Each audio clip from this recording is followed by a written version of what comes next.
আমি যদি ভুল না হয়ে থাকি, আপনি ভিডিওটিতে ক্লিক করেছেন, আর আপনি একদম সঠিক ভিডিওতে ক্লিক করেছেন।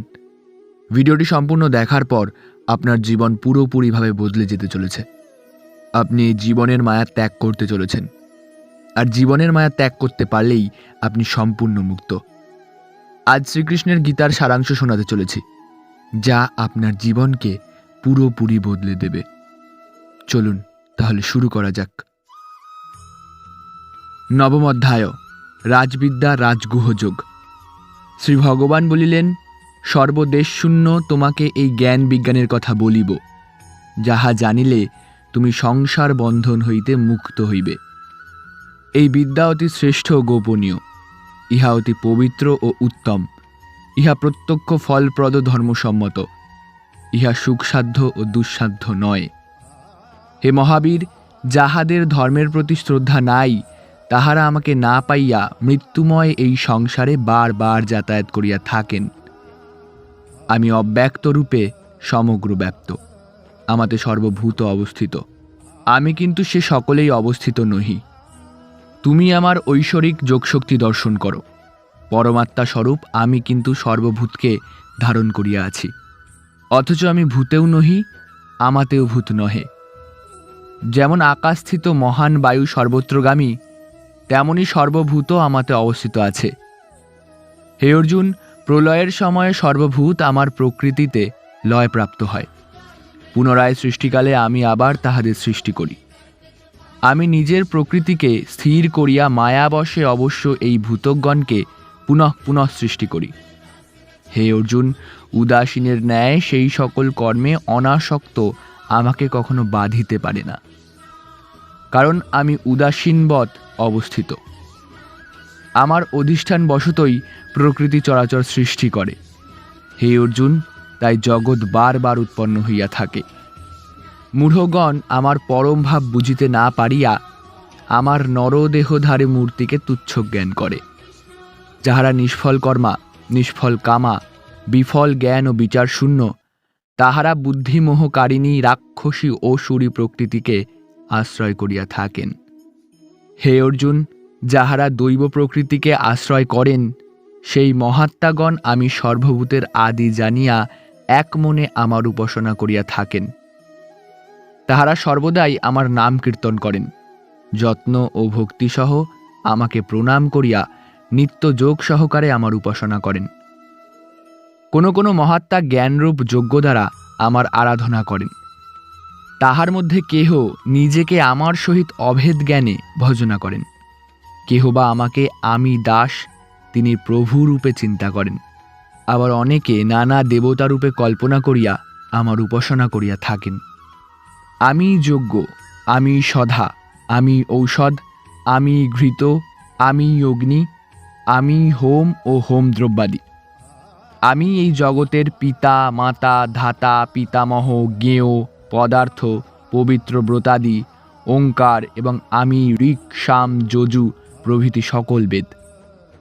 আমি গতি, ভর্তা, প্রভু, সাক্ষী, আশ্রয়, স্মরণ, সুহৃত, প্রলয়, উল্কাপাত, লয়, আবার অবিনাশী বীজ স্বরূপ। হে অর্জুন, আমি সূর্যরূপে তাপ দান করি, আমি বৃষ্টি বর্ষণ করি ও জল আকর্ষণ করি। আমি জীবন, আমি মৃত্যু, আমি স্থূল, আমি সূক্ষ্ম অব্যক্ত। ত্রিবেদবিদগণ সোমরস পানে পাপ হইতে মুক্ত হইয়া স্বর্গলোক প্রার্থনা করেন। তাহারা পুণ্যফলে স্বর্গে গিয়া দিব্য স্বর্গসুখ ভোগ করেন। তাহারা সেই স্বর্গসুখ ভোগ করিয়া পুণ্য ক্ষীণ হইলে আবার মর্তলোকে জন্ম লয়েন। এইরূপে ত্রিবেদ ধর্ম অনুষ্ঠান করিলে কামকামীরা কেবলই জন্ম মৃত্যুকে পাইয়া থাকেন। যাহারা অন্য বাসনা ত্যাগ করিয়া এক মনে আমারই চিন্তা করেন, সেই ভক্তদের জন্য আমি নিজ যোগ ও ক্ষেম প্রদান করিয়া থাকি। হে অর্জুন, যাহারা শ্রদ্ধা সহকারে অন্য দেবতার অর্চনা করেন, তাহারাও না জানিয়া আমাকেই ভজনা করেন। আমি সর্বযজ্ঞের ভোক্তা ও প্রভু। আমাকে ভালো করিয়া না জানিয়া লোকে প্রকৃত পন্থা হইতে বিচলিত হইয়া থাকেন। ইন্দ্রাদি দেবতার অর্চনা করিলে ভক্তরা দেবলোকে যান। শ্রদ্ধাদি দ্বারা পিতৃগণের অর্চনা করিয়া তাহারা পিতৃলোকে যান। যজ্ঞাদি দ্বারা ভূতগণের অর্চনা করিলে ভূতলোকে যান। কিন্তু আমার অর্চনা করিলে আমার ভক্তরা আমাকেই পান। যিনি আমার প্রতি ভক্তিপূর্বক পত্র, পুষ্প, ফল ও জল দেন, আমি তাহার সেই ভক্তি প্রদত্ত উপহার গ্রহণ করিয়া থাকি। হে অর্জুন, তুমি যাহা যাহা কার্য করো, ভোজন, হোম, দান, তপস্যা, সে সবই আমাতে সমর্পণ করো। এইরূপে শুভ ও অশুভ ফলযুক্ত বন্ধন হইতে মুক্ত হইবে এবং সন্ন্যাসরূপ যোগযুক্ত চিত্তে আমাকেই লাভ করিবে। সকলকেই আমি সমান দেখি, বিশেষ কাহারও প্রতি আমার বিদ্বেষ নাই। আমার প্রিয় বা অপ্রিয় কেহ নাই, কিন্তু যাহারা ভক্তির সহিত আমার অর্চনা করেন, আমি তাহাদের সহিত থাকি এবং তাহারাও আমাতে থাকেন। যদি অতি দুরাচার ব্যক্তিও এক মনে আমার ভজনা করেন, তাহা হইলে তাহাকেও লোকে সাধু বলিয়া মনে করে। তাই তাহাকে সাধু বলিয়া জানিবে, শীঘ্রই শেষ ধর্মাত্মা হইয়া নিত্য চির শান্তি পায়।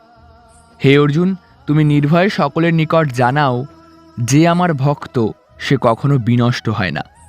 হে অর্জুন, যাহারা নীচ কুলে জন্মে, অথবা বৈশ্য বা শূদ্র অথবা স্ত্রীলোক, তাহারাও আমার আশ্রয় লইলে পরমাগতি প্রাপ্ত হয়। এ বিষয়ে পুণ্যবান ব্রাহ্মণ ও ক্ষত্রিয়গণের কথা আর কি বলিব। এই জাগতিক ভোগ অনিত্য, পরিমাণে অসুখকর। তাই বলি, হে অর্জুন, কিছুতে মুগ্ধ না হইয়া আমাকে ভজনা করো, আমাতে মন দাও, ভক্তি করো, আমার উদ্দেশ্যে যজ্ঞ করো, আমাকে নমস্কার করো। এইভাবে মতপরায়ণ হইয়া আমাতেই নিজ আত্মা যোগ করিয়া আমাকে প্রাপ্ত হও। ইতি রাজবিদ্যা রাজগুহযোগ নাম নবম অধ্যায়। নবম অধ্যায়টি এখানেই শেষ হচ্ছে। গীতার সারাংশের পরপর পাঠ আমাদের চ্যানেলে আসতে থাকবে। সবাই শুনবেন, সবাই ভালো থাকবেন। ধন্যবাদ সবাইকে। আর সবাই ভালোবেসে বলুন রাধে রাধে।